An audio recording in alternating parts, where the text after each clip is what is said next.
Facebook ads platform is changing all the time. In 2023, we saw a lot of changes, and in 2024, we're going to see a lot of changes and significant changes as well. So in this video, I'm going to give you my predictions for the Facebook ad changes that are likely to happen in 2024 and the things you should be watching out for. So the first thing I think we can pretty much guarantee, and the prediction that I'm most confident in, is that there will be lots of changes. We've seen it over a number of years. I can't see that stopping anytime soon. So any Facebook advertisers thinking, you know, I learned all my stuff 6 months ago, that's all fine, I'm not going to need to update the information or the ways of doing things, they're almost certainly going to be wrong and be left behind by people that are staying up to date. So it's so important to stay up to date. I'm constantly having to redo videos because this has changed and that's changed, and the way my team is running things for our clients has changed, and we need to update with the time. Now, the big trend that I think we're going to see a continuation of, this has already been happening, I think we're going to see more of it going forward, is that Meta is taking more control over various elements within your Facebook ad campaign. So let's start with targeting. We've seen a number of targeting options disappear. We've also seen targeting, the structure of it change, where Meta has more control and more flexibility. So for example, with things like Advantage Plus Audience coming in, where instead of providing hard constraints when you're giving your targeting options like you used to do, you are now providing suggestions. So you're saying to Meta, look, I think these people are going to be the best to advertise to, but if you think there are other people that are not within my targeting criteria that are likely to purchase, become a lead, take my desired action, by all means put ads in front of them. I think we're going to continue to see that sort of stuff. There are a number of ad accounts now where people are no longer able to turn off detailed targeting expansion. So again, you set up your targeting, and this is assuming you're not using Advantage Plus Audience and you only want to specifically target to that group of people, the people that are only interested in a certain thing, for example. Well, you used to be able to choose whether or not you turned on detailed targeting expansion to allow Meta to go out and find those other people. For a lot of ad accounts, that is now mandatory. Meta's just going to do it. We're also seeing more and more of our clients see their best results with open targeting. So it's not like we're really fighting against a lot of this as advertiser, going, Meta's trying to take control, we don't want them to have control because we get worse results. What we're actually seeing in a lot of circumstances is that when Meta has more control, they do get better results. Now, not always. There are times when you want to have more control over your own targeting, and I hope that that functionality remains within an ad account. I think it is going to be curtailed somewhat, as it already has been, and that's unfortunate, but don't be too disheartened thinking that if you give control to Meta that your results are going to be terrible. A lot of the campaigns that we run are now seeing their best results from open targeting, and I think as Meta's AI systems, machine learning processes get better and better at optimizing our campaign, working out exactly who is most likely to convert, what time of day, how many times they need to see an ad to convert, all that sort of stuff, we're only going to see better results by trusting Meta more and more. Now, I think Meta is doing this to help advertisers get better results, particularly beginners, because if you take more control out of an advertiser's hands, then it makes it less likely that a beginner is going to select all the wrong settings and really mess things up and then get worse results and then just declare Facebook and Instagram ads doesn't work when in reality they just set up their campaign wrong. So I think that's what Meta's trying to avoid. They're trying to make sure that people get better results, particularly beginners that don't know what they're doing, in this move towards more control being handed over to Meta and less the advertiser. I also think it helps achieve some of their privacy objectives. So we know that Meta, along with most social media companies and online businesses, come in for some criticism around privacy and tracking people, and advertisers being able to get very specific data on users and use that to advertise. Here's what everybody's been trying to tell you today, and I say this gently. Your user agreement sucks. Well, I think Meta is coming at this from a standpoint of, well, if we don't give those as options for the advertisers to be able to really specifically target certain individuals, and that sort of happens based on our AI behind the scenes, it's less overtly going after individuals, and we think that governments and other people are going to have less of an issue when it comes to the privacy concerns around advertising on Meta and other similar platforms. So I think it helps with their privacy objectives as well. And I think both of those trends are going to continue in that direction. Governments, individuals are going to want more and more privacy online. So that's a trend that's going to continue, and that's going to push Meta towards the automation route. But also, AI is going through an explosion in effectiveness at the moment, as we all know, and that helps Meta get better results when they have more control for us advertisers, as opposed to advertisers having more control, because the AI is really smart at working out who to put your ads in front of. So as those two trends continue to happen, we're going to see more targeting restrictions. I think we're going to see more Advantage Plus products where things are suggestions as opposed to hard boundaries on targeting. We're going to see Meta control more of the optimization stuff. I wouldn't be surprised if we start seeing things like optimizing for link clicks when you're running, say, a leads campaign go away, because that's just something that advertisers do sometimes that kind of messes up their results. So I think some of those optimization settings, performance goals are going to be reduced to the ones that are most effective. I don't think those changes are really going to affect that many advertisers. There might be some fringe cases where people are using non-typical setups because that works better for their business because they can't track conversions, or there's some sort of issue that means it works better for them that way. But I think the majority of advertisers are going with the default performance goals for leads campaigns and sales campaigns and things like that anyway. So I don't think that's going to be a big issue, but it is something that's likely to come forward. On the topic of privacy, I've had a lot of people ask me questions around, you know, when's the next big iOS 14.5? When's something like that going to happen? Is that something we should be afraid of? I don't think we're going to see anything as large as that again in the future.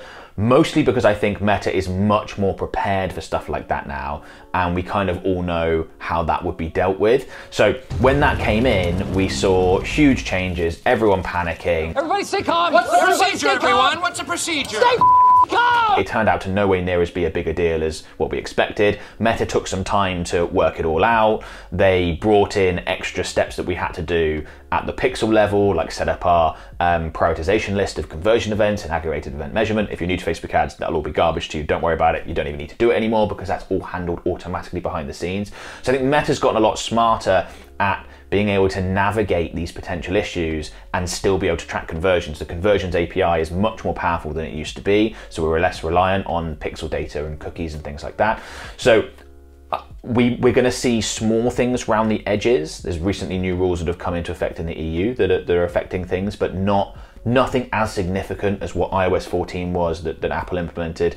And I don't foresee that there will be anything as significant in the near future, because yes, there's going to be changes. They're not going to hit as hard. And I think Meta's going to be better at managing those and reducing the impact to us advertisers, which is good news. And as the delivery of ads becomes more and more automated, Meta is handling the delivery settings, the optimization settings. Meta is handling a lot of the targeting. I think that the differentiating factor between advertisers that succeed and don't is really going to come down to the offer and the ads, and within the ads, particularly the creative. Now that has been the case for a while, but I think it's going to become even more so.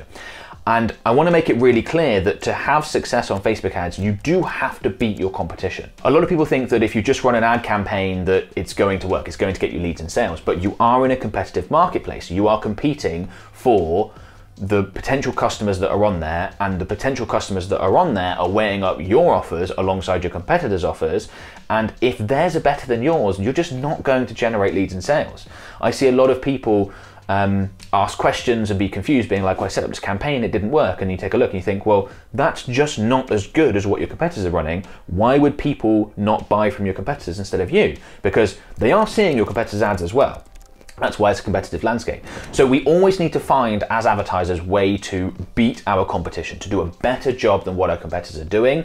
And if the settings and targeting is automated and far more advertisers are using effectively the same settings there, the way you differentiate yourself is going to be with the offer, what can you offer, and the ad creative. And I'll actually include a link in the video description below to another video that shows you all about ad creative and how to create that easily and in a way that looks fantastic, because that is just going to be so important. Very quickly, I've got some really exciting news. I've launched a new mentorship program to help you explode your business's revenue and profits through paid ads and marketing. Now, in this mentorship program, myself and my team will mentor you daily, literally every single working day, and because of that, spots are very limited. So if you're interested, you can click on a link in the video description below and book a call with one of my team members who can explain everything about the mentorship program and how it works. I'm really excited about this, and I hope to be working with you and mentoring you very soon. So how about the overall health of Meta advertising? What's going to happen to the two main parts, Facebook and Instagram, because that's obviously going to affect what happens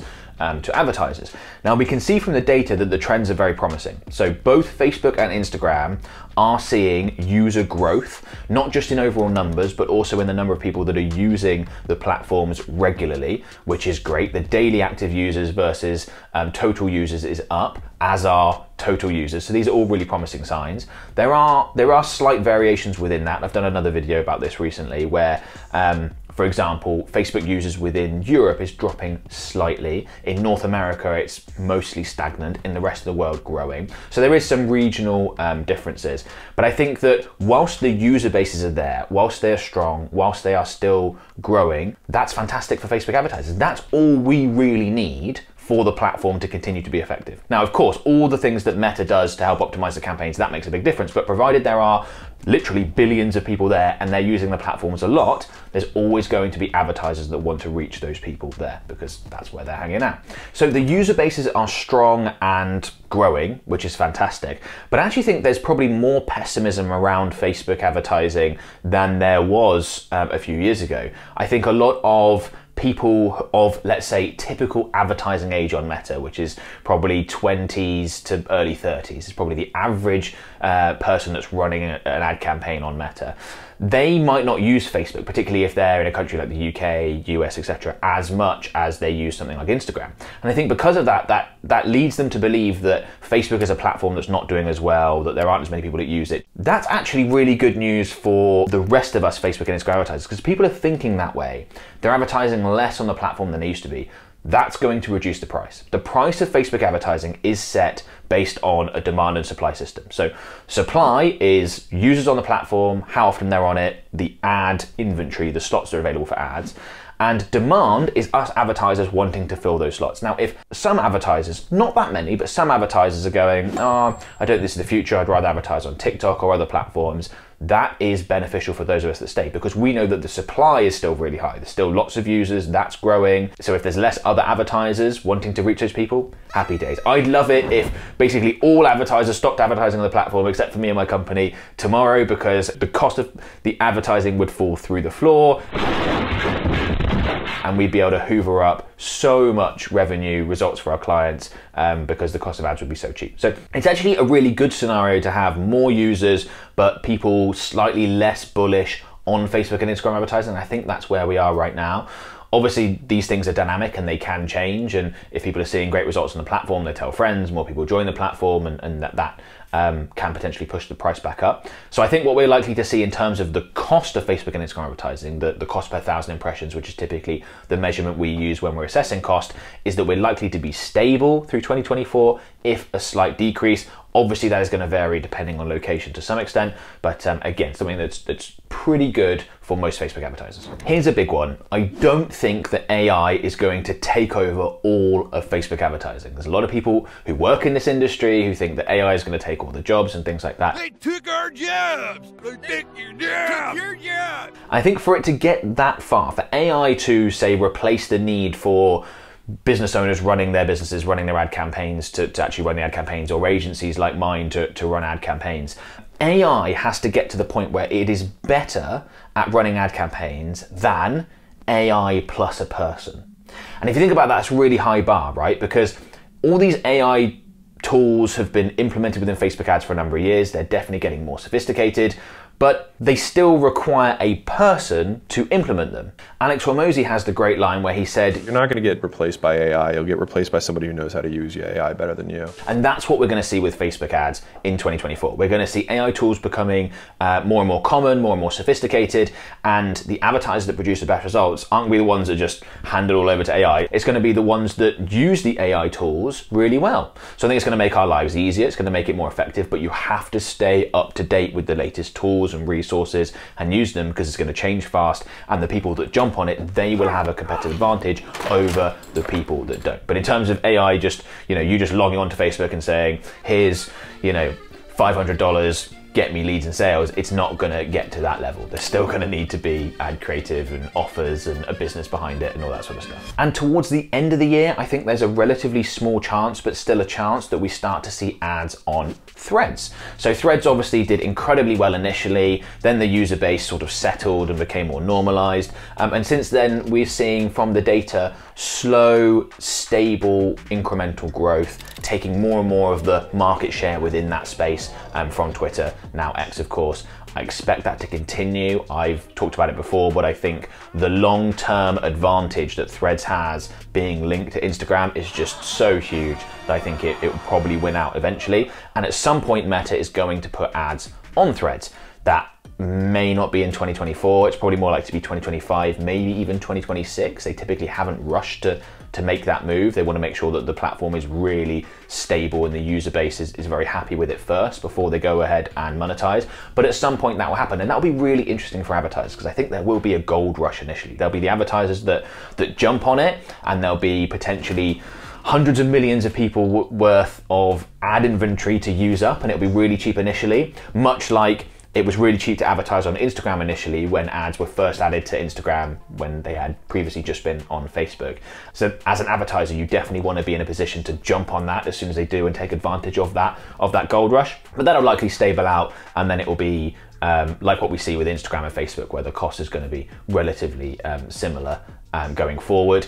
But that'll be a really interesting new thing. And does that mean that we'll have different ad types? Probably. Will we see text only ads, for example, like we see on other platforms? It's hard to say. But yeah, that probably won't happen this year, but could do something to watch out for and be really exciting if it does. Now, as I said, with Meta handling more of the delivery process, targeting, things like that, ad creative is going to be one of the most important things in a Facebook ad campaign. It's what's going to differentiate successful advertisers from those that struggle.